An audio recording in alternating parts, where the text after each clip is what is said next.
Welcome to this edition of Maryville Connects. I'm Sister Catherine Ryan. It's my privilege to serve as the director of Maryville Academy and also my privilege to present our guest today. And I am thrilled. We're focusing on education, and I am thrilled that we have Ed Siderewicz here with us today. Ed, welcome. Thank you, Sister. It's a pleasure to be here.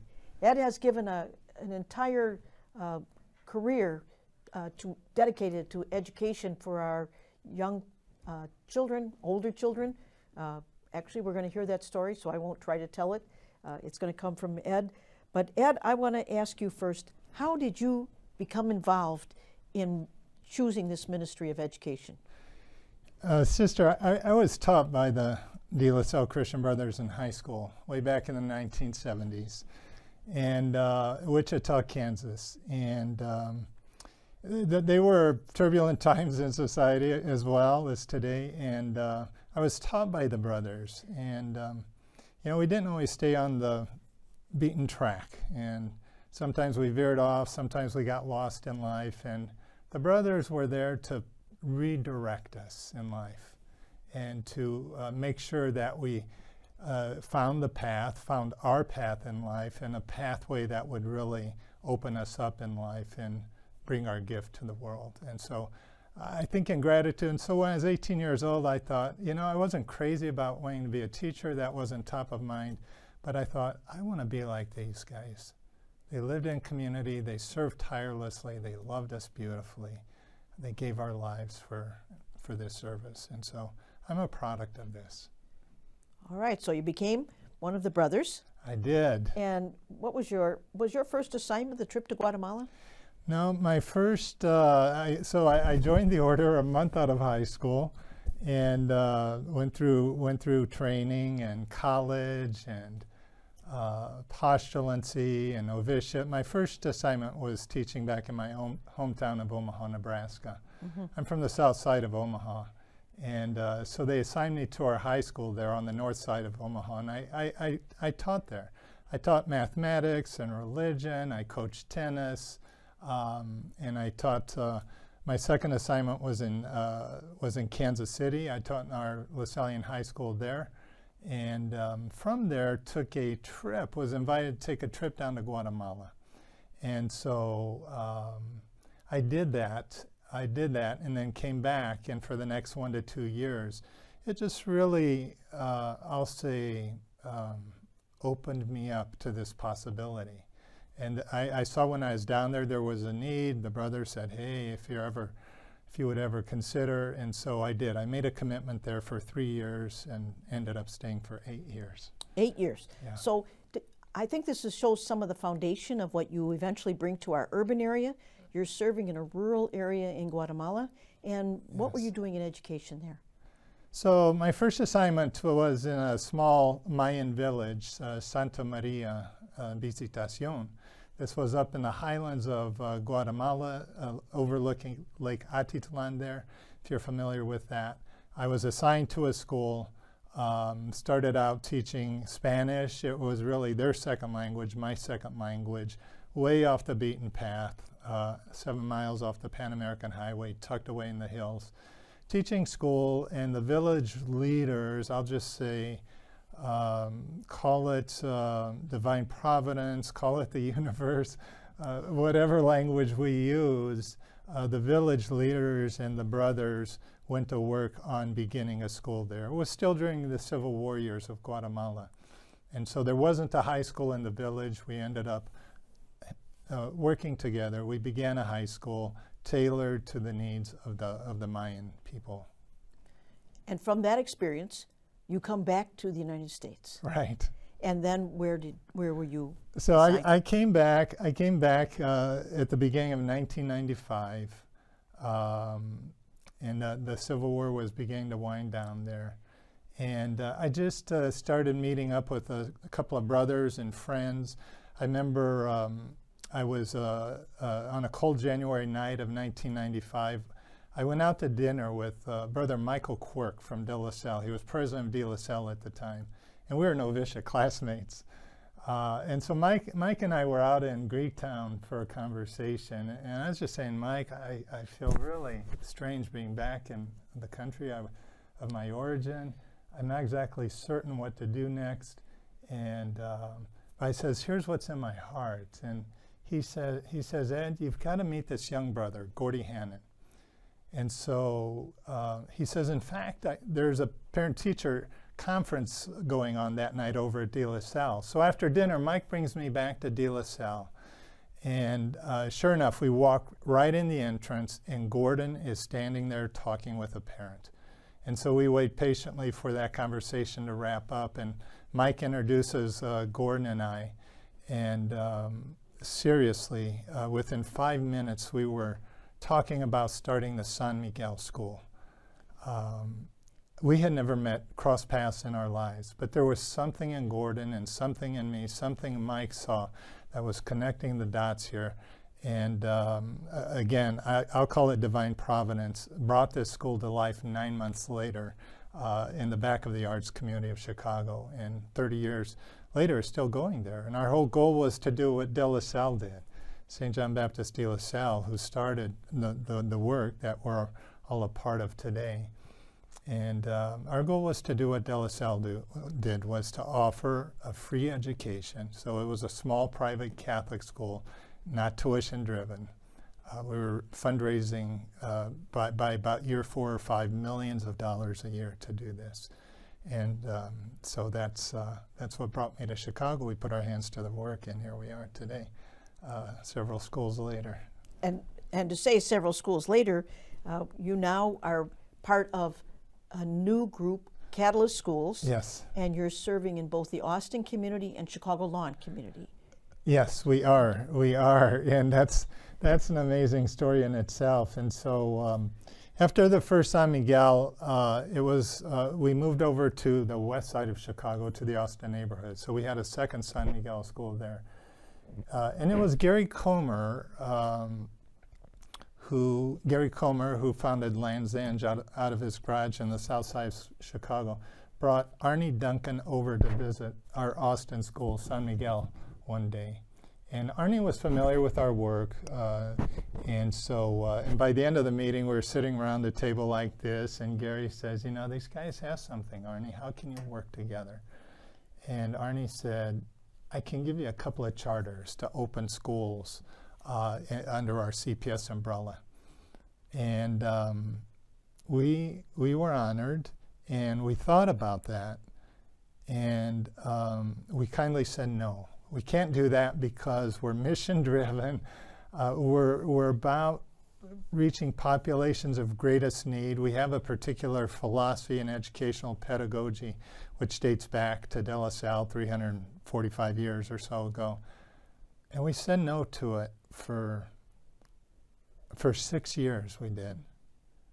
And we would look at it, our board would look at it saying, one day, could we truly replicate these private Catholic schools in the public sector and be true to who we are? And one day we'd look at it and said, we think we could do it. The next day, oh, we're not sure we could do it. And finally the board and the brothers said, we've got to give it a chance. We have to give it a chance. And so that was the birth of the Catalyst Schools. And we petitioned to open a school in Austin. We had a building picked out for it at Central in Washington, where we work together there today.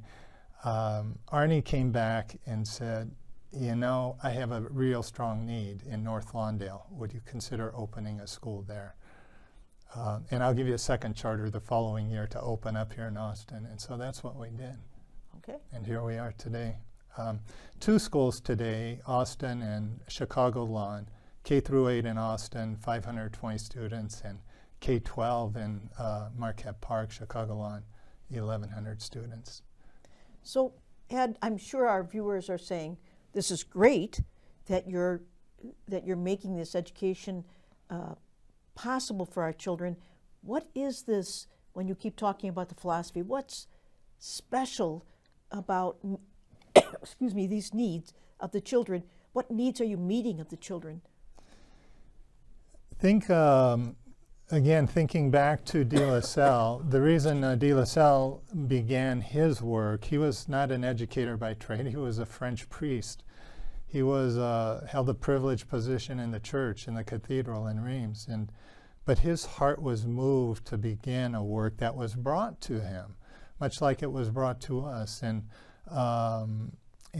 so the needs of kids, on the one hand, they're the needs of any kids. What does a kid need? A kid needs love. A kid needs to know that they're safe. A kid needs to know that the basic pattern of the universe is inherently good and loving and compassionate. And so I think that's the most important thing we provide children.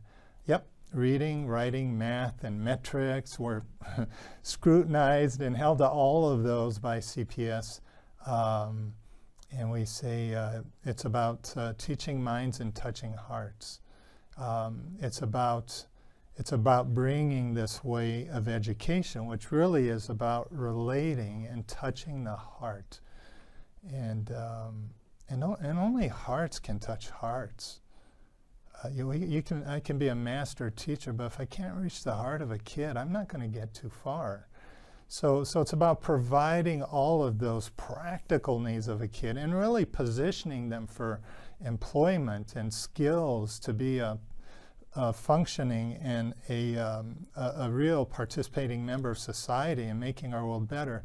It's also about journeying with that individual to watch them discover their gift in life and to light up about that gift once they begin to see it, and to allow that to unfold and come into the world and bring goodness and love to our world. It's all of that. And so it's a human work. It's also a spiritual work.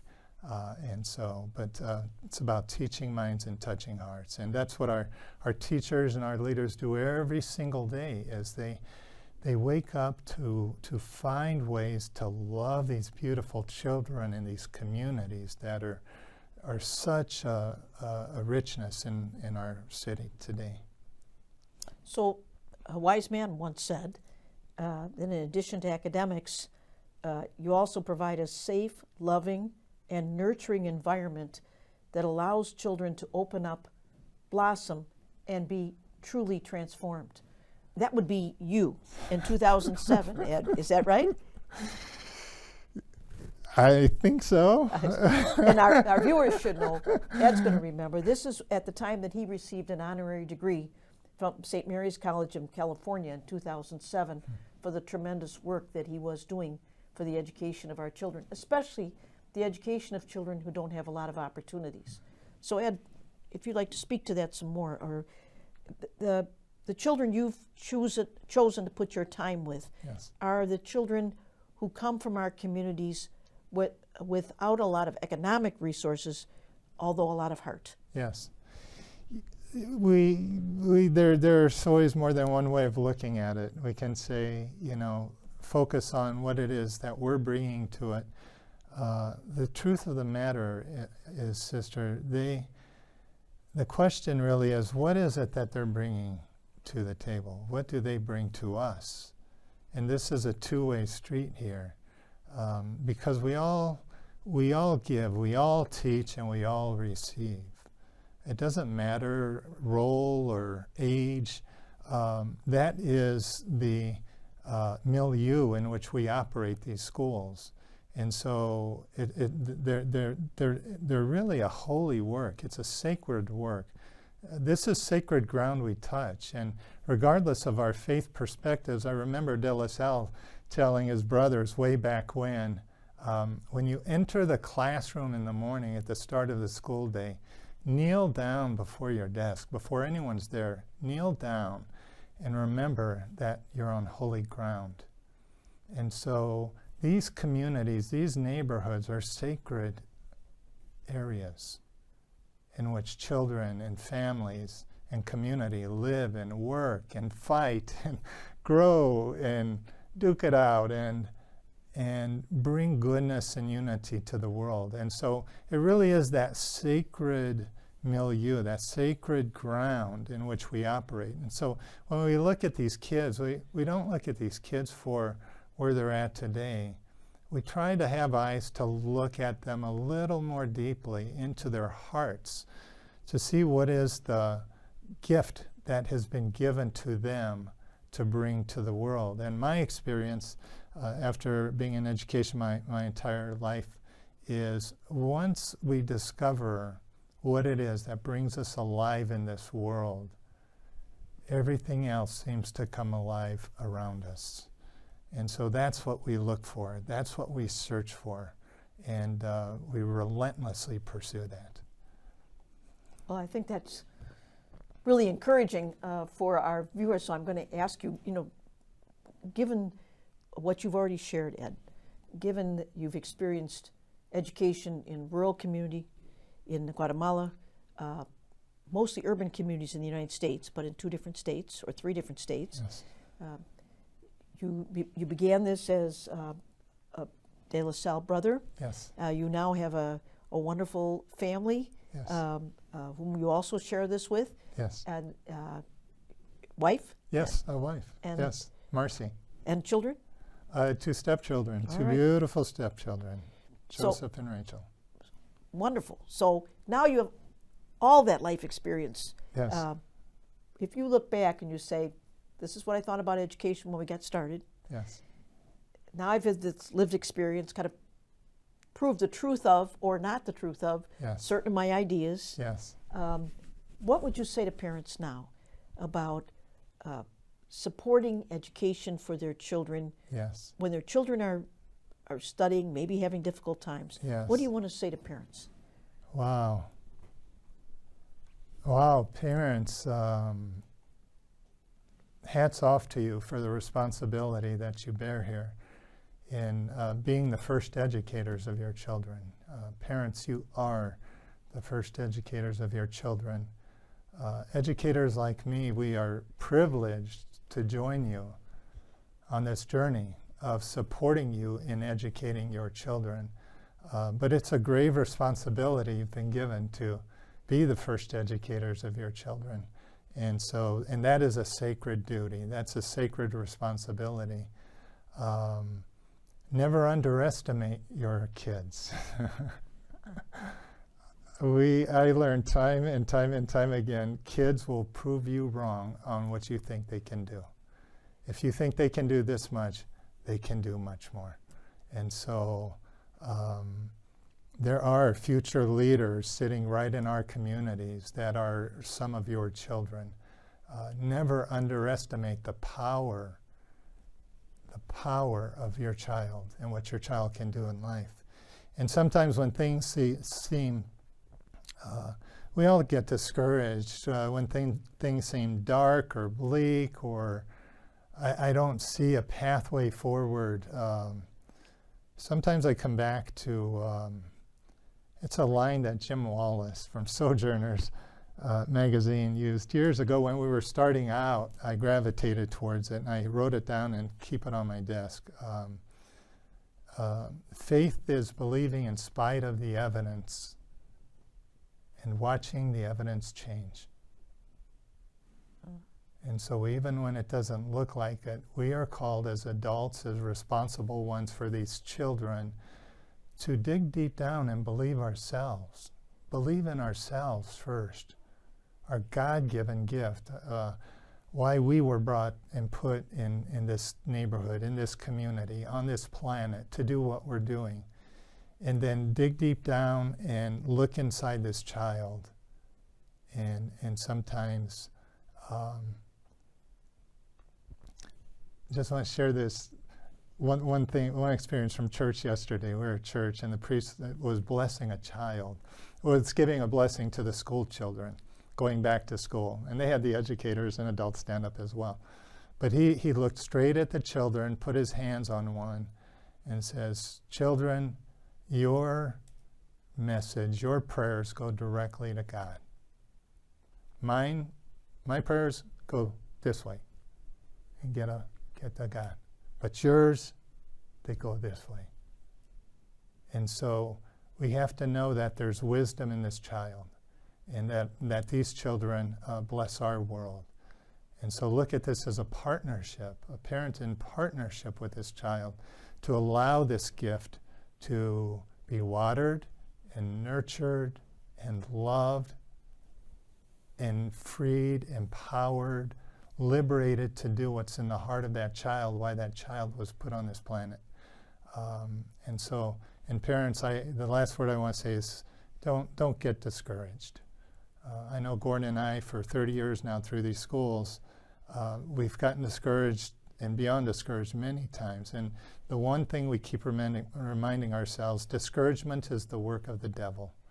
And so parents, when you find yourselves discouraged, please remember that there could be a not so holy force at work, and to rise above that and find a way to find the sacred ground, the holy ground that is within each of these children and within each of us as well, and to rise above that and to let them go, to free the world and serve the world. Ed, it could be a great ending, but I have another question for you. Please, if I can, parents. Of course. That's a beautiful reminder, and I love that you said parents are our first teachers, Yes. because indeed, parents, you are. Yes. If a child doesn't want to go to school, Yes. and the parents are saying, you really need to go to school, you have to learn, and they don't want to go to school, do you have some advice to the parents?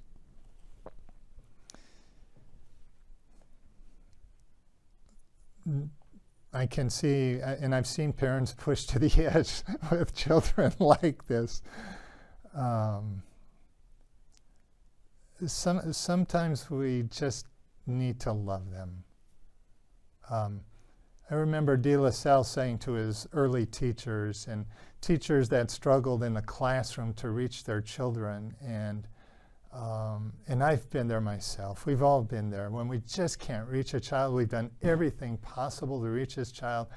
I've gone beyond the call, working into the evening and weekends to reach this child, and I can't reach this child.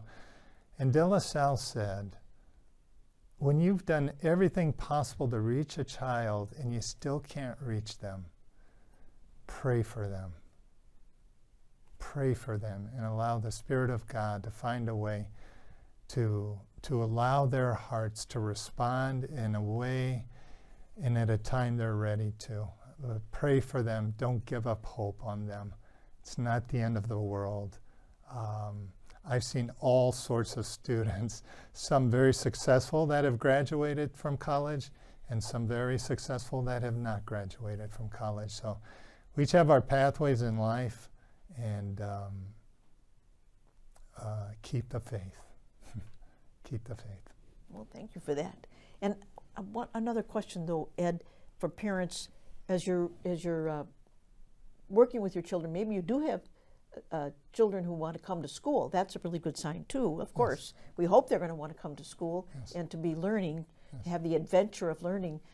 But when the children are coming and perhaps they come back and they say, I'm being bullied at school. Do you have some recommendations for parents there? I'm not saying it's happening at your schools, but it is a real life issue for a lot of children. Yeah, yes. I'm no authority, but I think it happens in all schools, and maybe many organizations as well. I think this is just a reality of human nature. It's not our better selves when this come out. But if your child's being bullied, be an advocate for them. Talk with their teacher, talk with their school leadership. If you have to, talk with the school principal. You need to be a strong advocate for your child, and don't just stand by the wayside to say, oh, just sometimes, you know, I know when we were growing up, oh, just suck it up, you know, you just got to be tough here. And sometimes we do just need to be tough. But sometimes this goes to the heart of our work at Catalyst as well. Respect for the dignity of every human person. And if that dignity is getting bullied, then something must happen to right this wrong, because none of us, created in the image and likeness of God, deserve to be bullied. And so sometimes a child needs a stronger advocate. Find out the full story as well. Children are very creative as well, And sometimes there's always another side to the story. Get the full story and be a strong advocate for your child and love your child. Have faith in your child and the belief that your child could be bring incredible goodness and something of great value in our world today. Ed, I want to thank you for Okay. joining us today, for all of your conversation with parents and family members who are helping our children gain an education or want to and are going to have children come of age to gain an education. Thank you Beautiful. for your own personal story, this Thank you. wonderful service for these many years in Guatemala, Thank you. Nebraska, Kansas, Kansas City. and Illinois. Yes. All you're doing for our Yes. children. And thank you, sister, for all your good work. Appreciate it. It's a Thank you. privilege. And thank you for joining us from Maryville Connects. I hope you have found this to be a very inspiring and also instructive time listening to a man who has given his life to the education of children.